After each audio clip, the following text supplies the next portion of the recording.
The boardroom on the 48th floor of Croft Industries was a theater of glass and cold steel, designed to reflect power back at those who sought it. Sunlight, sharp and unforgiving, cut across a vast mahogany table polished to a mirror sheen. At its head sat Annalise Croft, a figure of composed stillness in a world of frantic ambition. Her dark green coat was draped over the back of her chair, its severe lines a stark contrast to the soft beige of the dress she wore.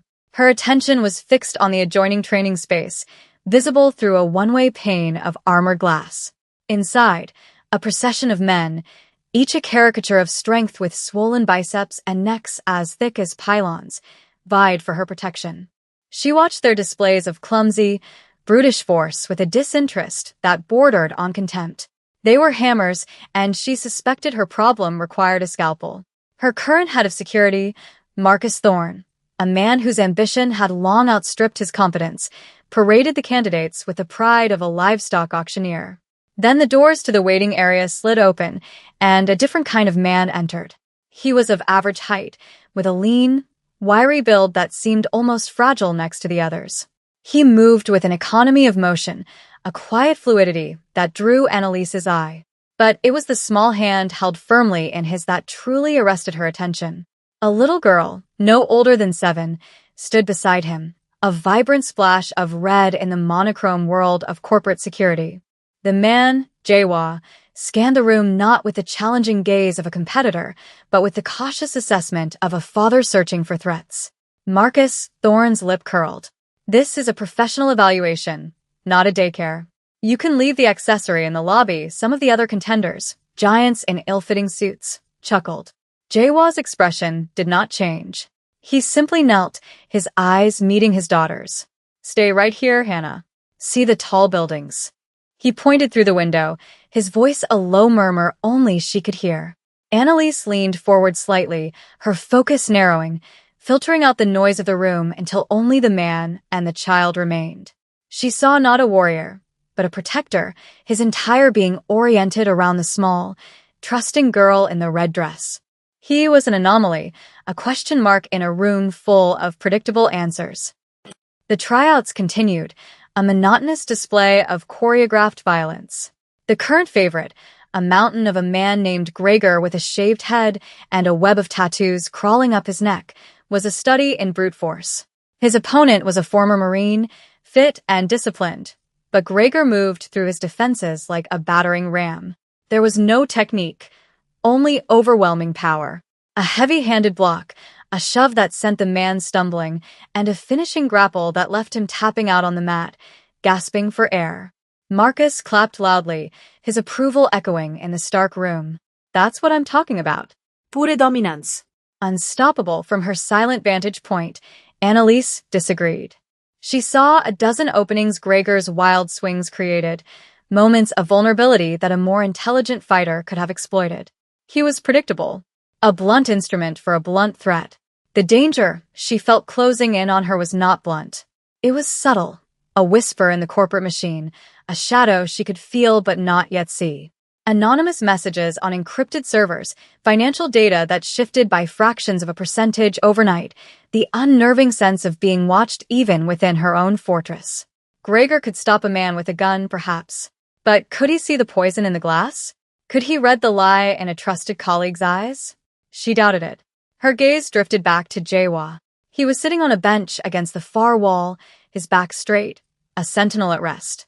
Hannah was leaning against his side, her head on his shoulder, tracing patterns on the worn fabric of his trousers.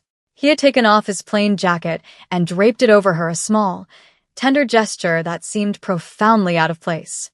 He wasn't watching the fight. He was watching the room, his eyes sweeping across the architecture, the entry points, the faces of the staff moving in the periphery. He was assessing the environment, not the competition.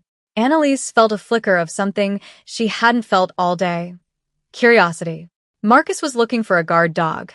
She was looking for a ghost. Marcus Thorne, enjoying the ripple of intimidation Gregor had created, surveyed the remaining candidates. His eyes landed on Jawa, and a malicious smile spread across his face. This would be entertaining. It would reassert the proper order of things. "You," he barked, pointing a thumb at the quiet man. The father. You're up. A few of the men snickered again, the sound oily and contemptuous. Gregor, still breathing heavily from his previous exertion, rolled his thick shoulders and grinned, seeing an easy finish. Jawa showed no reaction. He looked down at Hannah, his expression softening. He spoke to her in low, melodic Korean, a language that sounded alien and soft in the harsh, angular room. He took the jacket from her shoulders and carefully folded it, placing it on the bench. "Count for me," he said in clear English, his voice steady. "To 3. Slowly. He kissed the top of her head and walked toward the mat. He moved with a strange, weightless grace, his feet making no sound on the polished floor.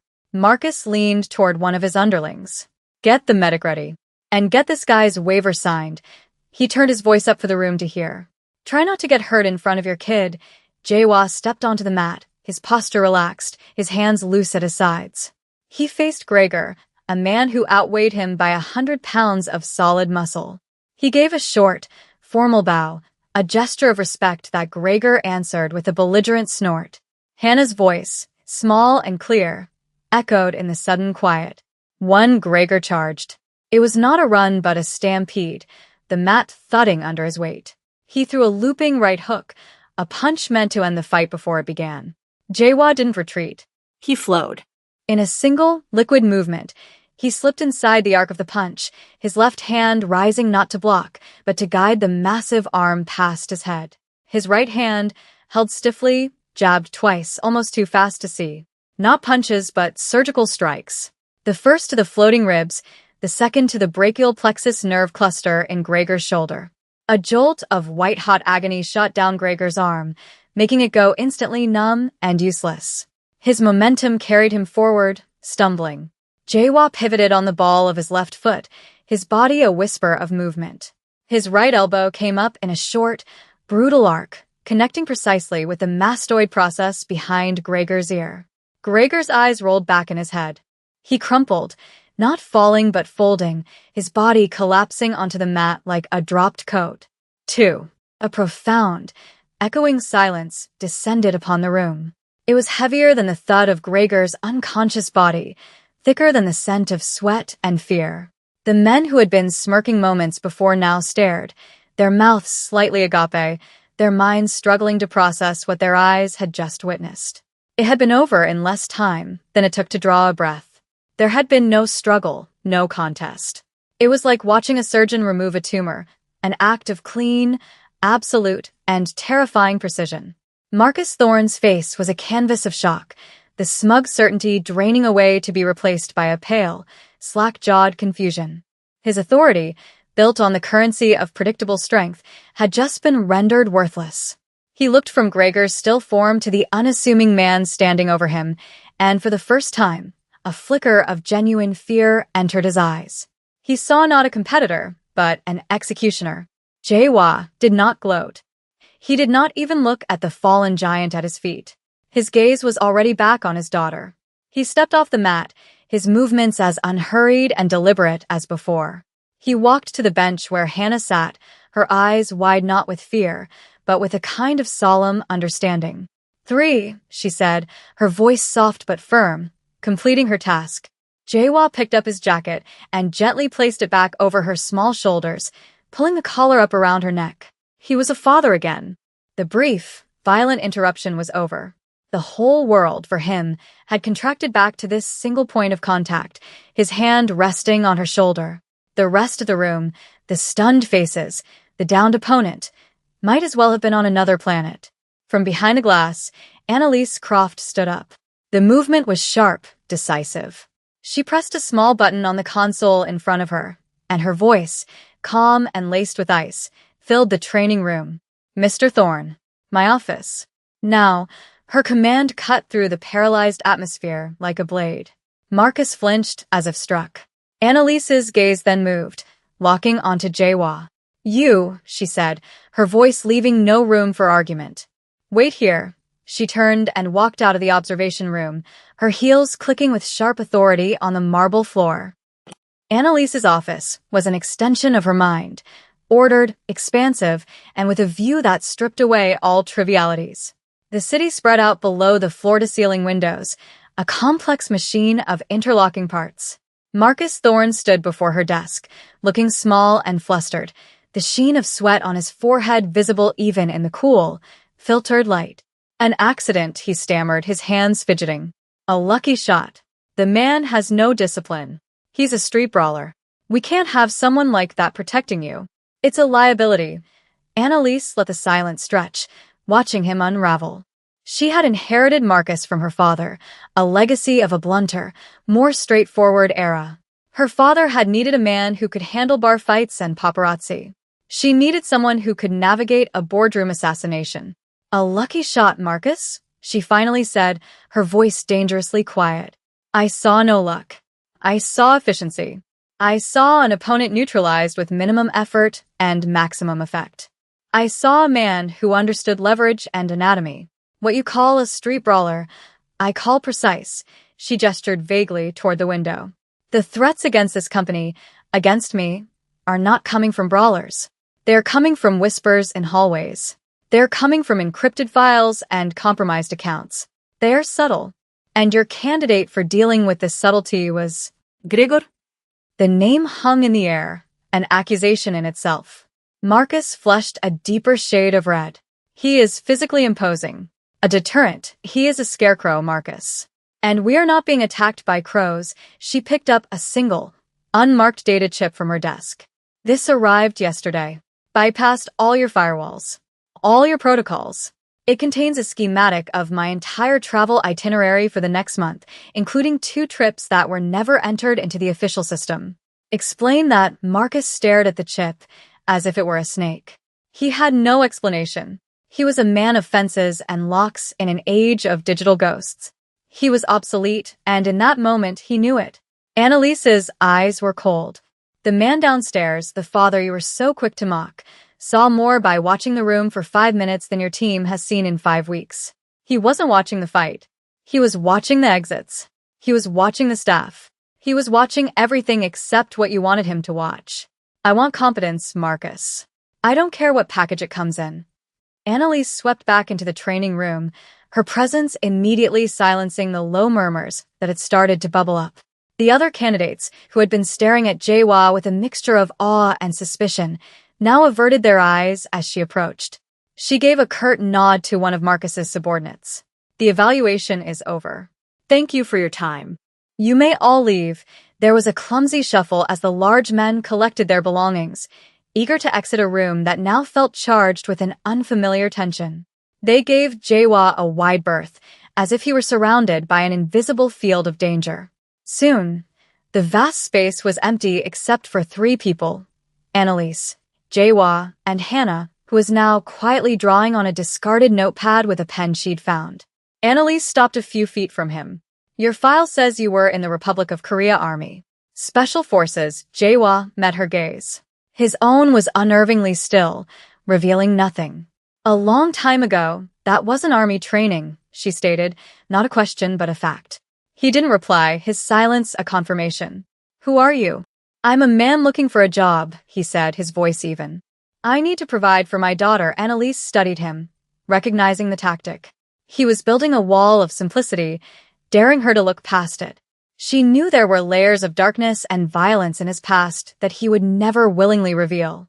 But she also saw the truth in his last statement. His devotion to the child was the one authentic thing about him. That was his anchor, and perhaps it could be hers as well. The position is yours, she said abruptly. Jaehwa's eyes flickered with something, surprise or perhaps regret.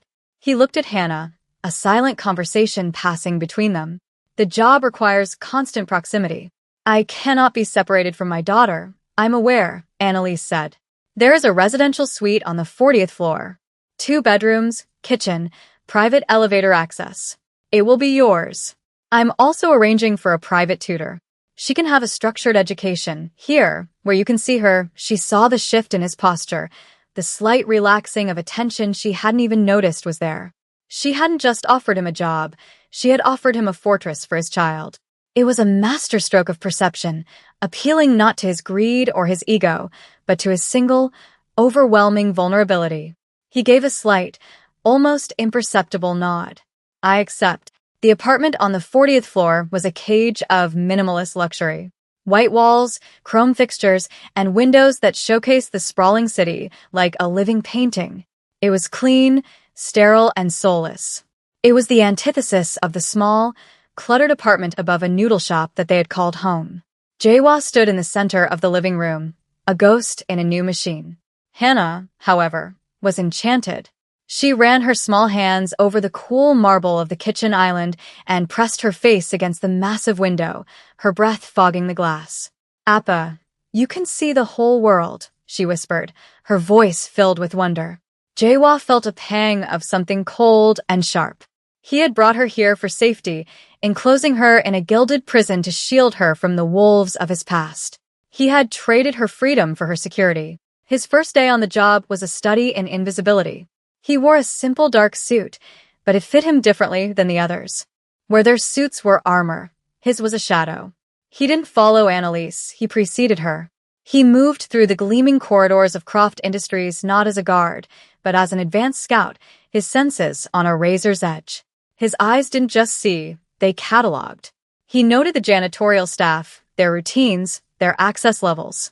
He saw the slight tremor in the hand of a junior analyst delivering a report to Annalise, a tremor that spoke of fear, not just nerves. He observed the patterns of movement in the executive wing, the flow of information, the subtle hierarchies of power and influence that existed outside the official org chart. Marcus Thorne and his team saw threats as men with guns.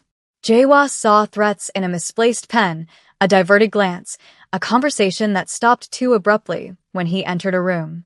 In the afternoon, he stood by the window of Annalise's office while she conducted a series of video conferences. He wasn't watching her. He was watching the reflection in the glass, monitoring the hallway behind him, the elevators, the entire ecosystem of the floor. He was a predator learning the rhythms of a new jungle, identifying the scent of other, more dangerous predators hiding in plain sight. He was home. Alistair Finch, a senior member of the Croft Industries board, moved with the predatory grace of a shark gliding through calm water. He was handsome in a way that spoke of old money and expensive schools, his suit perfectly tailored, his smile a disarming weapon. He entered Annalise's office carrying a leather-bound portfolio, his demeanor one of concerned partnership. "Annalise, my dear," he began, his voice smooth as silk. "I just wanted to touch base on the Omnicorp merger. There are some troubling undercurrents we need to discuss." Annalise greeted him with cool professionalism, gesturing for him to sit. Jae-wha stood near the door, motionless, his presence as unobtrusive as a piece of furniture. Alistair glanced at him for a fraction of a second, a flicker of dismissal in his eyes, before turning his full attention back to Annalise. He was the polished adversary, a man who used the language of collaboration to mask his ruthless intent. He spoke of synergy and market consolidation, but Jae-wha heard the subtext of annexation and control. He watched Alistair's body language, a language more honest than his words. The easy confidence in his posture, the way his hands were steepled, a gesture of innate superiority. But there was a tell.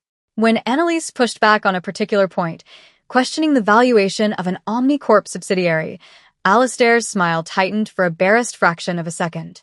A micro-expression of contempt, so fleeting it was almost subliminal. But Jae-wha saw it. He saw the predator's frustration when the prey refused to walk meekly into the trap. The meeting concluded with handshakes and false promises. As Alistair left the office, Jae-wha's eyes followed him.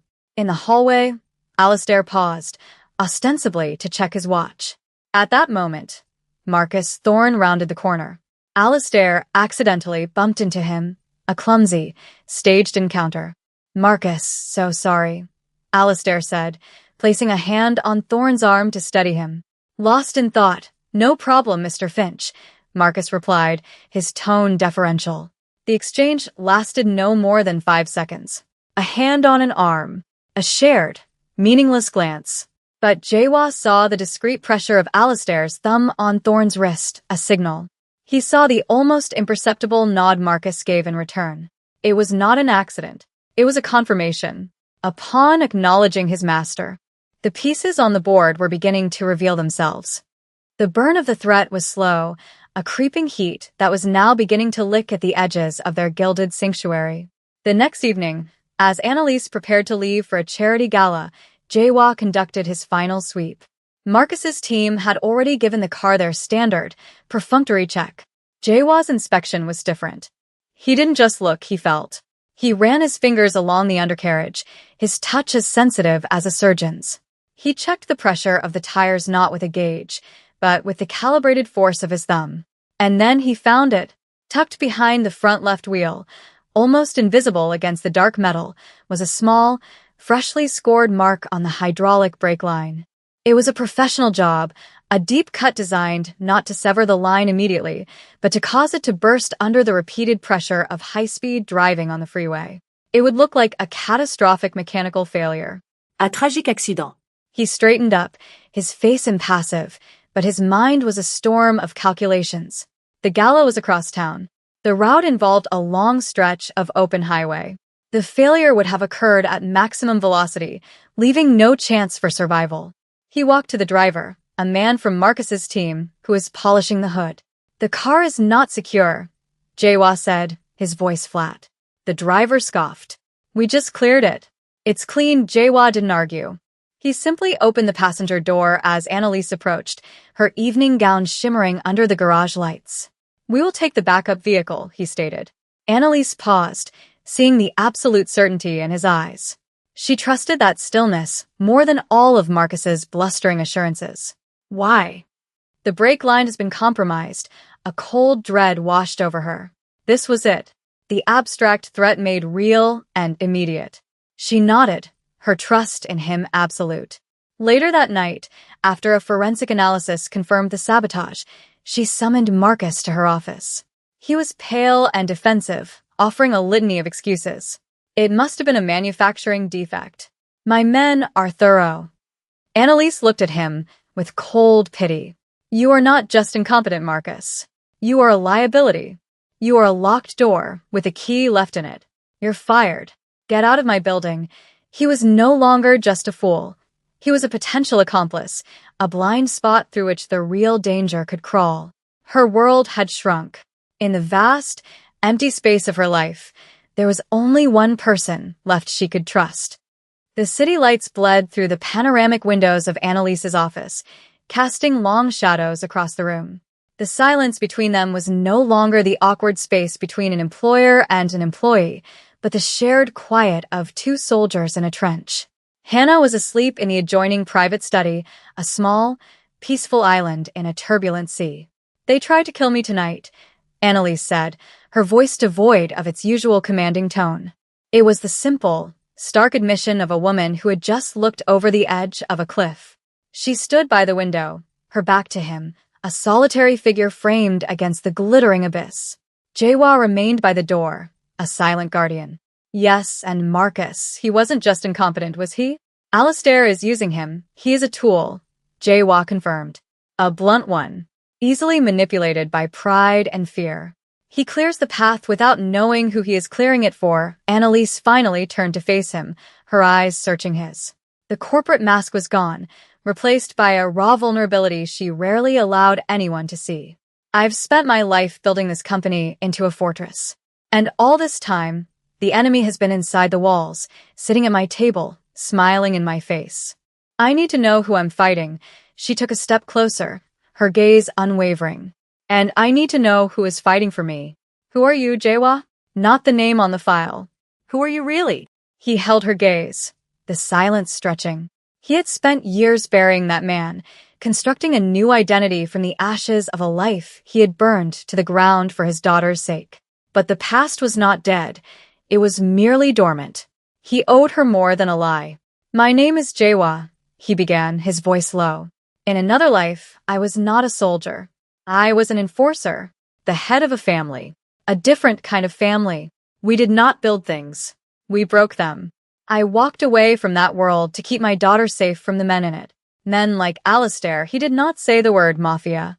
He didn't need to. She understood. "Alistair isn't just a corporate raider," Jawa continued, the pieces clicking into place for her. "This isn't just about a merger. He has ties to organizations that operate in the shadows. He wants your company, but he wants it clean. Your death would be filed as an accident, The board would approve the Omnicorp rescue merger, and he would take control without a single drop of blood on his hands, officially. This is his endgame. Annalise absorbed the information, her mind racing. The fear was still there, a cold knot in her stomach, but now it was joined by a new, hard resolve. She was no longer a victim waiting for the next attack. She was a queen with her castle under siege. And she had found her champion. He was no knight in shining armor, but something far more valuable, a monster to fight other monsters. "What do we do?" she asked, the word, "we," sealing their alliance. Jawa looked past her, toward the sleeping form of his daughter. His purpose, his entire world, was crystallized in that moment. "We stop waiting for him to attack," he said, his voice a cold promise. "We hunt him first."